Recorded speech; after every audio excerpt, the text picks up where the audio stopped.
நம்மளுடைய பங்கையும் செலுத்த வந்திருக்கோம். ஆக விதை, நிலம், நீர் இது எதுவும் இல்லை, இருந்தும் நமக்குள் அழகாய் பூத்தது ஒரு பூ, அது அன்பு. அன்பின் இயக்கமாய் அன்பை பரிமாறிக்கொள்ள நினைவேந்தல் நிகழ்ச்சிகள். இன்னும் நிறைய வார்த்தைகள் உண்டு பேசுவதற்கு. நிகழ்ச்சியுடைய துவக்கமாக, நினைவேந்தல் நிகழ்ச்சியின் முதல் துவக்கமாய் திரு பவதாரணி அவர்கள் இசையமைத்த இறுதி திரைப்படம் அப்படின்னு சொல்ல முடியாது, நம்முடைய இதயத்தின் இயக்கம் அப்படின்னு சொல்லலாம். அந்த திரைப்படம் தென்றலாய் வீற்றிருக்கக்கூடியவர் இசையமைத்த திரைப்படம் புயலின் ஒரு தோணி. அந்த திரைப்படத்தில் இடம்பெற்ற 2 பாடல்களை துவக்கமாய் உங்களுக்காக வழங்குகிறோம். இதோ.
வந்திருக்கக்கூடிய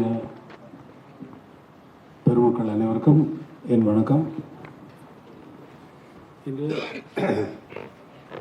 அவதாரனுடைய 1 ஆண்டு நிறைவு நாள். இன்று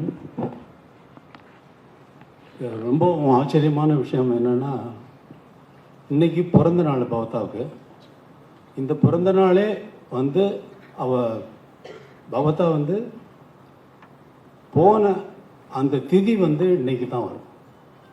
திதியும் பிறந்த நாளும் ஒன்றாக வருவது என்பது யாருக்கும் நடந்ததில்லை. இது மிகவும் ஆத்மா சாந்தி அடைந்திருக்கிறது என்பதற்கு இது ஒரு நல்ல உதாரணமாக நான் இங்கே குறிப்பிட விரும்புகிறேன். கடைசியாக இசையமைத்த திரைப்படத்தின் வெளியீட்டு விழா இங்கேயே நடக்க வேண்டும் என்று தயாரிப்பாளர்கள் வேண்டிக் கொண்டதற்கு நாங்கள் இங்கே அதற்கு நான் அனுமதி கொடுத்தேன். இங்கே அந்த விழா நடந்து முடிந்தது. இனி பவதா பாடிய பாடல்கள் அனைத்தையும் என்னுடைய இசைக்குழுவினர்கள் இங்கே பாடவிருக்கிறார்கள். பவதாவின் நினைவுக்காக, பவதாவின் அந்த ஒரு ஆண்டு எவ்வளவோ பவதா போவதற்கு முன்னால் என்னுடன் பவதா கழித்த அந்த நாட்கள் என்னால் என் வாழ்நாளில் மறக்க முடியாது. உங்களுக்கெல்லாம் இந்த பவதா பாடிய பாடல்கள் காத்திருக்கின்றன. வேறு நீ எதுவும் பேசுறியா? நீ படத்தை பற்றி படத்தில் பாட்டெல்லாம் எழுதியிருக்கில்ல பவதா?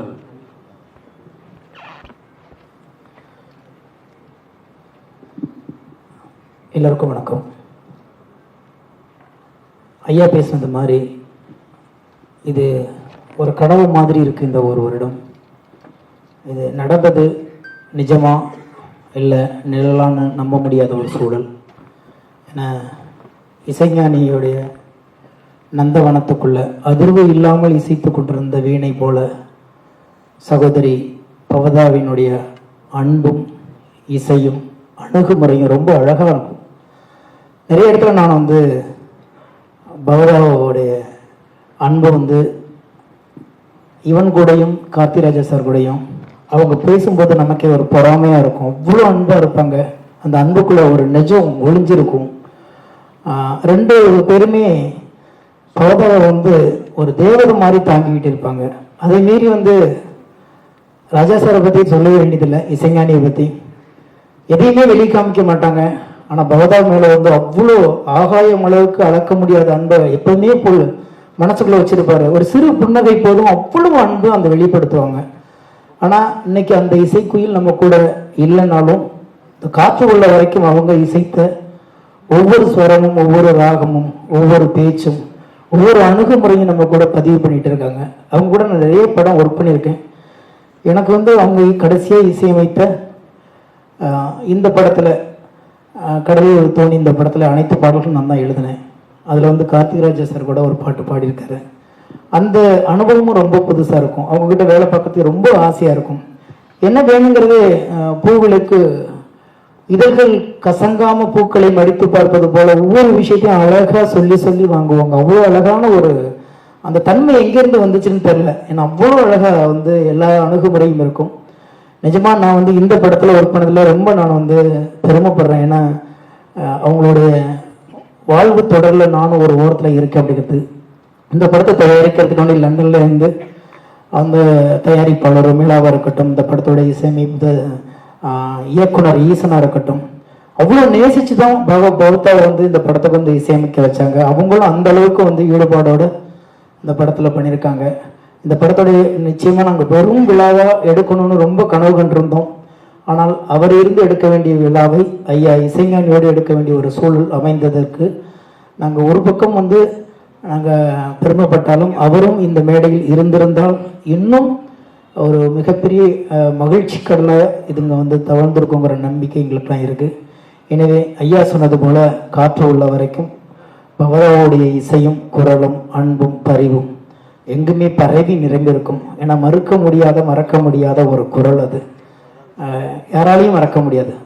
இனி ஒரு பவதா இங்கே வருவாங்களா அந்த மாதிரி ஒரு குரலோடு அப்படின்னா தெரியாது. அது பெரிய வரம். அது 1000 இல்லை, லட்சம் இல்லை, 1 கோடி பேர் பண்ணலாம். ஆனால் பவதாவுடைய குரலை யாராலையும் திருப்பி தர முடியாது. அவ்வளோ அபூர்வமான ஒரு குரல். கேட்கும்போது அவ்வளோ ஆசையாக இருக்கும். அப்படியே தென்றலுக்கு தலை சீவி விட்டது மாதிரி ஒரு சுகம் இருக்கும். அதிலிருந்து பேசாத ஒரு வீணையின் நரம்பை மாதிரி இருக்கும் அவங்க வார்த்தைகள் எல்லாமே. ஏன்னா அவங்க கூட இருந்து பழகி பார்த்தாலும் தெரியும். எனவே எங்கிருந்தாலும் அன்பு சகோதரியுடைய ஆத்மா ஐயா சொன்னது மாதிரி நம்ம கூட தான் இருந்துக்கிட்டே இருக்கும். இசையாகவும் அன்பாகவும் இருக்கும். இந்த மேடையில் எனக்கு ஒரு சின்ன வாய்ப்பு கிடைத்ததற்கு நான் தான் ரொம்ப இந்த நேரத்தில் எல்லாத்துக்குமே நன்றி சொல்ல வேண்டியிருக்குது. புயலில் ஒரு தோணி திரைப்படம் நிச்சயமாக மிகப்பெரிய வெற்றி அடையும். அதன் மூலமாகவும் பவதாவுடைய அந்த இசை இன்னும் ஓங்கி வளருங்கிற நம்பிக்கை எங்கள் எல்லாத்துக்குமே இருக்குது. இந்த வாய்ப்பு கொடுத்த இசைஞானிக்கு தான் படக்குழுவின் சார்பாகவும் இந்த குடும்பத்தின் சார்பாகவும் மீண்டும் ஒரு நன்றிகளையும் உங்களுடைய தயவான அன்பையும் நாங்கள் மீண்டும் மீண்டும் தெரிவித்துக் கொள்கிறோம். நன்றி. நன்றி. Especially from myself, from my crew, and from my director Eason. I would like to extend a special thank to Isinyani Ilaiyaraaja sir for honoring to launch our Puyalil Oru Thodi movie. We are so grateful. Thank you so much, sir. And in this presence, I would like to take a moment to thank Karthik Raja sir, G.V. Prakash sir, and Manasi, who sang so beautifully for this movie, which is really composed by Bhavadani ma'am. I would like to thank Yuvan sir and other members of the family, especially Venkat Prabhu sir, Sri Ram sir, Subbu sir, and the whole team for supporting us. Puyalil Oru Thoni team will ever hold Bhavadani ma'am in a special place in our heart. And we know she is looking down on us with forever blessings. And we again thank you for all this opportunity to share this wonderful evening, remembering our late, great Bhavadani ma'am. Thank you once again for honoring everything for us. Thank you so much, sir. Thank you. ஒரு முக்கியமான விஷயத்தை இங்கே நான் சொல்லவிருக்கிறேன். ஒரு வருடத்திற்கு முன்னால் பவதா என்னிடம் வந்து, டாடி நான் வந்து ஒரு ஆர்கெஸ்ட்ரா ஆரம்பிக்கலான்னு இருக்கேன். ஏமா அதுக்கு என்ன ஆரம்பிக்க வேண்டியதான சந்தோஷம், நல்ல விஷயம் தானே அப்படின்னா. இல்லை டாடி நான் எல்லாம் கேர்ள்ஸ் ஆர்கெஸ்ட்ராவாக பிளான் பண்ணிக்கிட்டு இருக்கேன் அப்படின்னா. ரொம்ப நல்ல விஷயமா, நீ ஆரம்பியும். அவளுக்கு பவதாரணி கடைசியாக விருப்பப்பட்ட விஷயம் கேர்ள்ஸ் ஆர்கெஸ்ட்ராவை உருவாக்கணுங்கிறது. அதை நான் 2 நாட்களுக்கு முன் மலேசியாவில் இருக்கும் பொழுது அங்கே வந்து நிறைய குழுக்களாக வந்து இளம் மாணவிகள் குழுக்களாக வந்து ஆர்கெஸ்ட்ராவாக இருந்து என் முன்னாடி பாடி காட்டினார்கள். அதை பார்த்தவுடன் எனக்கு பவதா சொன்னது ஞாபகம் வந்தது. இங்கே பவதாவின் பெயரால் கேர்ள்ஸ் ஆர்கெஸ்ட்ரா வந்து ஆரம்பிக்க போகிறேன். மாணவிகள் சிறு பள்ளி மாணவிகள், கல்லூரி மாணவிகள், 15 வயதுக்கு மேற்படாதவர்கள் மட்டுமே இந்த ஆர்கெஸ்ட்ராவில் இருப்பார்கள் என்று அவர்களை மட்டும் தேர்வு செய்ய இருக்கிறேன். இப்பொழுது அங்கேயே மலேசியாவிலேயே 2 ஆர்கெஸ்ட்ராவை நான் தேர்ந்தெடுத்திருக்கிறேன். உலகம் முழுவதும் இந்த ஆர்கெஸ்ட்ரா, உலகிலிருந்து எந்த மூலையிலிருந்து வந்தாலும் இந்த ஆர்கெஸ்ட்ராவில் பணிபுரியுமாறு இசை விருந்து மக்களுக்கு என்றென்றும் அளித்து கொண்டிருக்கும் வகையிலே இந்த ஆர்கெஸ்ட்ராவை உருவாக்க திட்டமிட்டிருக்கிறோம். அது சரியான நாள் வருகின்ற நேரத்திலே நான் அறிவிப்பேன்.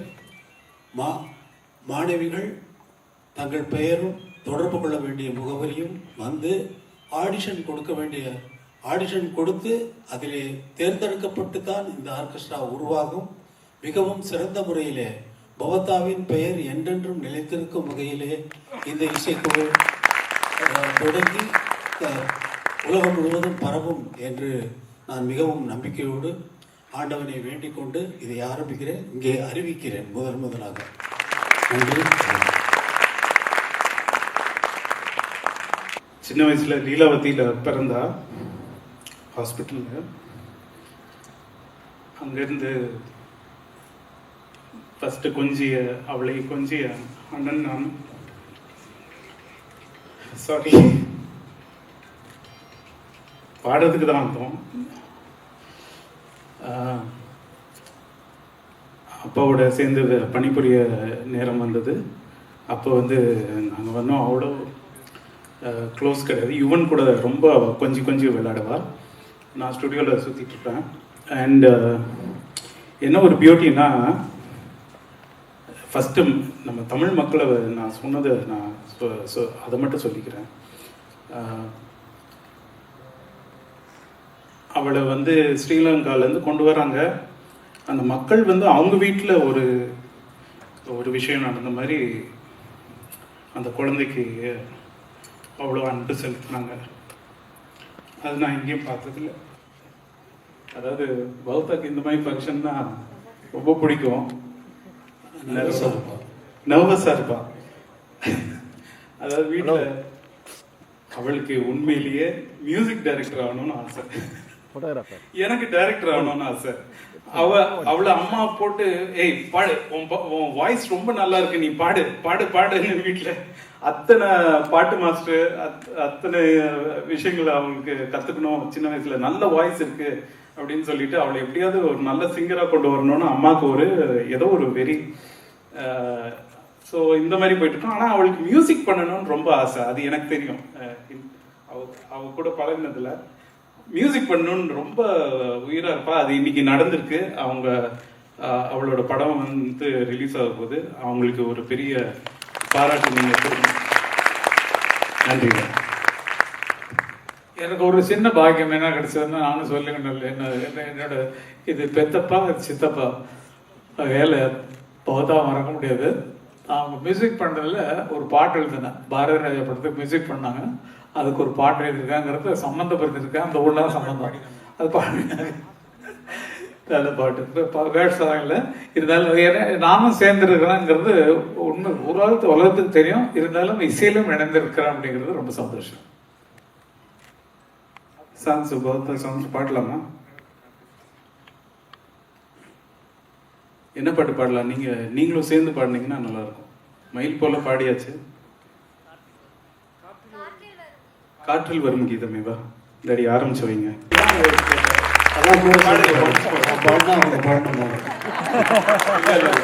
அவங்க வாய்ஸை நாங்க கேட்கிறோம்.